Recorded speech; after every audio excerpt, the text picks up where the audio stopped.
In this video, I got a comic book unboxing for you guys, and I'm going to tell you about my strategy for my Grail Run of Avengers 1 through 100.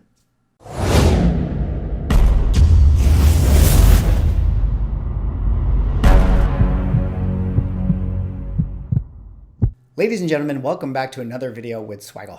And in this video, I'm going to do an unboxing for you guys, but more importantly, I'm going to talk about my strategy going into my Grail Run for Avengers 1 through 100. That's right, I've officially decided that I'm going to do it. Now, in last week's video, I made mention to the fact that I was thinking about doing it, and over the course of this last week, I gave it a lot of thought, and I decided that yes, I'm officially doing this, and now since I'm making a video about it, and I'm putting it out there to you guys, now there's no turning back. Like, I'm going to be held accountable. You guys are going to hold me accountable. And yeah, I've decided that there's nothing I can do at this point now that I've put this video out there. But with that said, I am not in a rush to finish this in any kind of way. This is just going to be like a fun game for myself that I'm going to do in the, sort of the collecting hobby. It's going to be fun hunting these books. And yeah, I'm in no particular rush. So, if I finish it in a year, cool. If I finish it in 15 years, cool. Like, there's no pressure. There's no pressure overall. But I do have some strategy that I want to share with you guys, and I'm going to talk about it in this video. But before I get into the strategy and the unboxing, etc., if you guys could drop me a like, comment, or subscribe if you're enjoying my content, love interacting with you guys, and do one of those things and support the channel. All right, with that being said, let's take care of business first here, because I do have an unboxing, and I want to do this one first. And it's funny because we're going to talk about something after the fact, after I unbox this thing. My rules that I'm going to institute for myself for this Grail Run of the Avengers after this fact. So let me just cut this thing open here. Lots of tape. Get rid of this thing.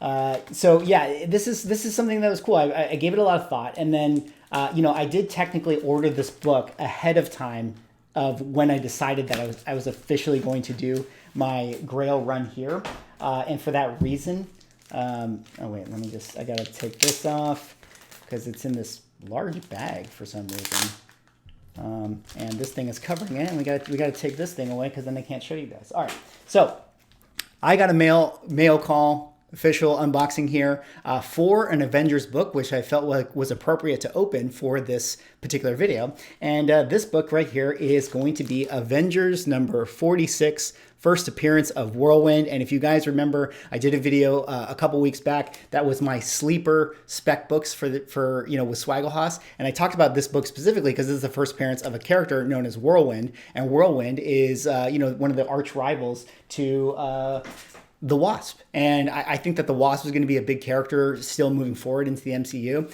And I feel like characters like Whirlwind might possibly make an appearance because, we're going to need those Avengers to fight, some of those mid-level bad guys. And I think Whirlwind would be a good character for that. He has a lot of tech stuff. He's also a mutant. So I think that there's a lot of possibility that we might see Whirlwind in the MCU. All right. So now that I got my unboxing for you guys, I can check that one off the list. It's really funny because after I made that video, and this is something that I got to do another video about. After I made that video, I actually went onto eBay to look at the prices of this book. And the day I made that video, there were actually 8 copies, I believe, that sold. And granted, I'm a nobody. Like, I don't think I have any influence, but it was weird that the day that I put that video out, there were 8 copies that sold of that book. And in comparison to what that book would do on a normal day, it's like maybe you see 1 copy move every other day or every 2 days. So it was interesting to see that maybe the video I put out had some influence. I don't really know, but that's a whole other video. So with that being said, I actually had to buy this book because I created FOMO for myself. I was like, oh my God, this book is selling like hotcakes. I better go grab one for myself. So that's why I ended up ordering this book. All right. So with that being said, let's talk about this Grail Run now. And, one thing that I've decided for this Grail Run that I want to do is I don't want to order books online anymore. Like this will be the last Avengers book that I order online for myself, because I think it's more fun if I only find books in person for this Grail Run. Because, what's the fun of finding a book online and hitting buy it now and then say yeah, cool, I got it. I feel like that's not the hunt that I want. I want the satisfaction of slowly flipping through bins and things like that and coming across these books. And also I want to find great deals for them. I don't want to pay eBay prices for all of these books. Like I want to be able to find good deals and try to do this, on a budget, so to speak. So that's going to be one of my rules, that right off the gate after this book, from here on out, all of the books that I find for my Avengers run are going to be ones that I only find in person. So that's a rule I'm instituting for myself. The second rule I'm instituting for myself is that I don't want to buy any books that are like under a 3, generally speaking. I mean, granted, I'm mostly only going to get raw books. I don't really plan on getting slab books, but I don't want to buy books that are like completely falling apart, where like the cover is detached and things like that. So for this entirety of this Grail run, I'm going to say like, maybe not a 3. I mean, like maybe I'll get books that are 2s, like especially like Avengers #1. Like I might have to get a 2, to get my hands on that book because it's so expensive. So, but generally speaking, I want the books to maintain their shape. Let me just put it like that. Maintain their shape and have some form of presentability. And the last rule I want to implement for myself is, generally speaking, I want all of the books I get to be raw books. Like, this is a rule I'm a little more flexible on. I'm open to getting slab copies of Avengers books that are, CGCs or whatever they are. But at least to start, I'm hoping that I can get all raw books because, I want to, put them in a nice bin and be able to flip through them 1 through 100. And, the CGC thing, I don't want that mixed with the raw copies. So, I'm not married to this rule in general, but for now, I'm going to say that I want all the copies to be raw copies. All right. So that said, now I've gone through and looked ahead at some of the Avengers books that, I need to get my hands on. And there's a lot of things that, I feel like I need to prioritize here because, if you guys are like newer to my channel, I did a video like some weeks back, maybe even 2 months ago or something like that, where I talked about like being a collector and an investor. And one of the core things that I spoke on in that video was the fact that, regardless of spec or investing in a book, you have to understand the market right now as it relates to the MCU, because there are certain books that if you want to collect them, you're going to have to think about it from a speculative investment kind of way. And for that reason, there are books that I have in this Avengers Grail run that I'm thinking like, I need to get my hands on these books first before we see these characters in the MCU, because that's when these books are going to take another jump in the market. And I would rather pay, the cheapest amount for that book as I can. And there's a lot of other books that are, cool or filler books or things like that, where, I don't see these books having a jump in price anytime soon. And therefore, these are books that I can sort of wait to get later on. So with that being said, I'm going to show you guys a couple of the Avengers books that I have my eye on right now and talk a little bit about them. And then you guys, can let me know and weigh in on this and let me know what you guys think. Like if you think that there are certain books that I should definitely be targeting first and, so I can stay ahead of the market and get the best deal. All right, so let's go in here and I pulled up a couple of books. And of course, the very, very first book that I'm thinking about getting right now, I think is a good time to get it, is going to be Avengers #1. This is the holy grail for me when it comes to comic books. This would instantly be my most expensive book and my most cherished book in my collection if I were to get my hands on a copy of Avengers 1. And I think that, generally speaking, I think this is a good time to do it because we saw Endgame, we saw Infinity War, and definitely the Avengers as a brand was super, super popular. But, looking ahead at the slate, I kind of feel like we're not going to get like an Avengers titled movie, at least for a couple years. So I think that getting an Avengers #1, this is a good window to do it. What I don't want to do is get this book, 2 years from now when the Avengers have to assemble and face Kang the Conqueror, and we have some super ridiculous like epic movie directed by the Russo brothers. Like that would be a very, very bad time to buy Avengers 1. So this is a book that I'm really looking at and trying to figure out ways that I can get my hands on this. Hopefully I can get it before the market spikes. All right, let's move on to other books here that I've been thinking about as far as the market. And this is going to be right here, Avengers #43, first appearance of the Red Guardian. Well, we know that the Red Guardian is coming out in the Black Widow movie. And, I've seen this book tick up, but because Black Widow has been pushed so much, this is a book that I've seen actually start to dip in terms of its, stock value, so to speak. So this is one that I think is going to be one of the first books that I really, really need to target. At least before we get Black Widow to come out. Or, if I don't end up getting my hands on this book, before Black Widow, I have a feeling that this is going to be a book that I'm going to wait a very long time to get, so that we're removed from the Black Widow movie. Because I feel like this book is going to have a very volatile price point where it's like, right now it's kind of flying under the radar a little bit. But when we get Black Widow, this book's going to rocket up. And then I have a feeling that he's probably going to die in the movie, and then we're not going to see the Red Guardian after that. So once that happens, maybe some months later, the book will shoot straight back down. So this is a book that I definitely have my eye on, and I would like to get before the Black Widow movie comes. And if I can't get it, then I'm going to wait a long time before I get it again. All right, let's move on to another book here I've identified, and that's going to be Avengers number 19. This is the first appearance of the Swordsman, and so it's currently rumored right now that later this year, the Swordsman is going to make an appearance in the Hawkeye show. So, this is one that I have time, so to speak, to get. But I do feel like in the calendar year, it would be worth getting my hands on this before we see him in the Hawkeye show or see him in a trailer. So this is a book that I definitely have my eye on. And, I've seen the numbers for this start to, swell up a little bit, but it still feels like the waters are pretty cool. So this is one that I definitely have my eye on. All right, and the next one here that I have is Avengers number 48, and this is the first appearance of Dane Whitman as the Black Knight. We know that Kit Harington is going to be playing the Black Knight in the MCU. We don't necessarily know when the Black Knight is coming, although best guesses right now is that he's going to appear in the Ant-Man 3 movie. It would be like sort of a logical time for him to pop up. So this is another book that I feel like I have a little bit of time, but generally speaking, this is one that I have my eye on as far as like, okay, I need to get my hands on this while we still don't have images of Kit Harington out there. That's something that I've really, really focused on. And again, with all of these books, like, for me, it's which ones can I target and get before the market gets too hot? That's really what I need to think about for my Grail run. All right, let's move on now.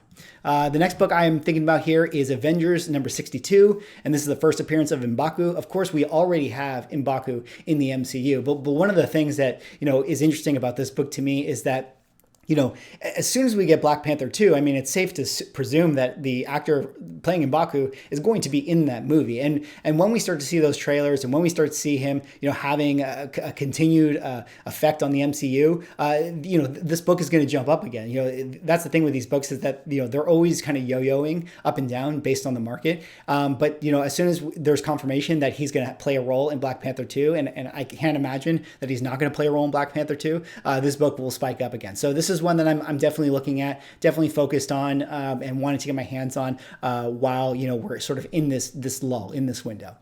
All right, the next big book here, and this is definitely the second biggest book that I have to get next to Avengers number 1. If I got my hands on this book, this would actually be the second most expensive book in my collection, and that's going to be Avengers number 4, first appearance of Captain America in the Silver Age. And there has been rumors that, Chris Evans is going to be, he signed some kind of contract where he's going to be returning as Captain America. And I already saw this book shoot up, and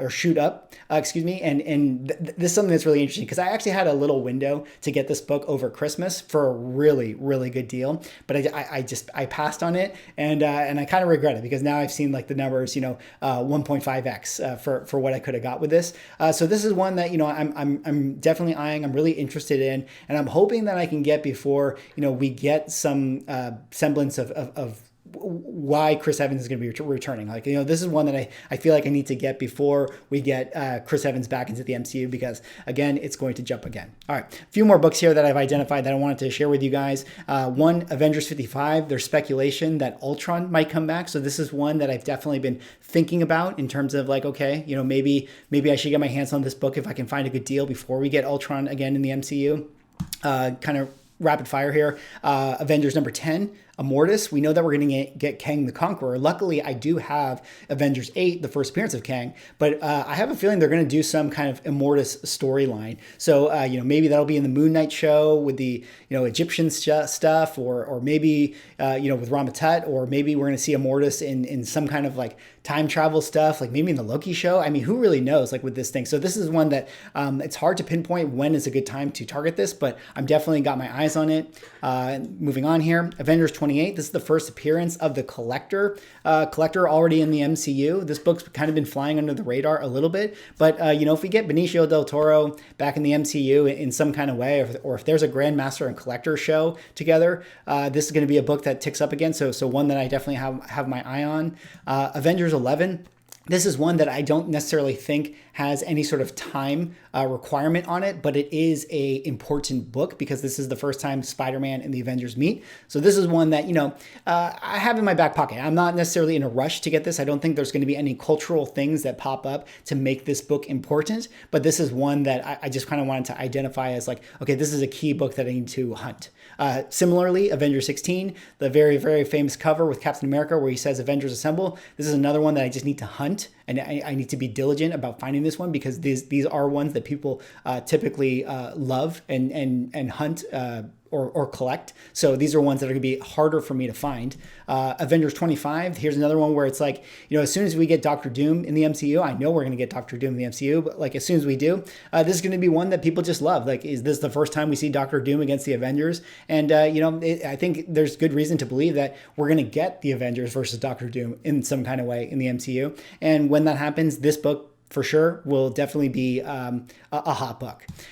Similarly, Avengers 59, this is just a key in the run. First appearance of Yellow Jacket, something I should keep my eye on. Hopefully find this book for a good deal. I don't think that, we already got some version of Yellow Jacket in the Ant-Man 1 movie. And actually, this is a good time to point out, he went to the quantum realm and we didn't see him die. We didn't see Yellow Jacket die. So it's very possible that, in Ant-Man 3, if they go see Kang in the quantum realm or whatever that, the story ends up being, we could see Yellow Jacket pop up again. So, this is another book that could have that uptick if we see the actor whose name escapes me reprise his role in Ant-Man 3.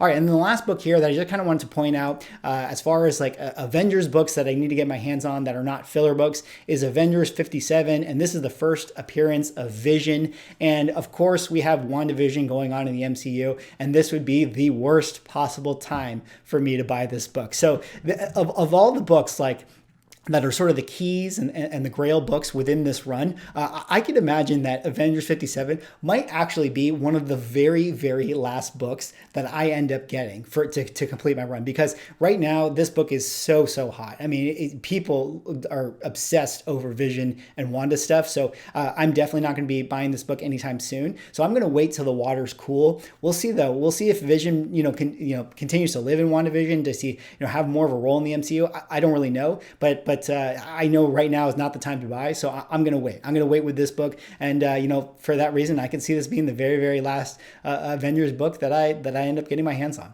Anyways, that is all I have for this video. That is my strategy and my rules that I'm going to institute for my Grail run of Avengers 1 through 100. Let me know what you guys think. Have you guys done your Grail runs and instituted rules like this for yourselves, where you only get it in person, you have to buy of a certain grade, and then you only want raw books? I mean, I know that's for me. I only kind of want raw books. As you can see, I don't have CGC, but that's going to be my rules, and it's going to be a lot of fun. And every time I find books in my comic haul, I'll definitely make a video about it, and I'll start to do a spreadsheet so that we can all like kind of keep tabs and see how I'm doing, within the run. And yeah, it's just going to be a really fun thing that I do. Who knows how long it's going to take, but that's part of the fun of it. Anyways, that's all I got for this video. Drop me a like, comment, or subscribe if you're enjoying my content, and I will see you in the next one.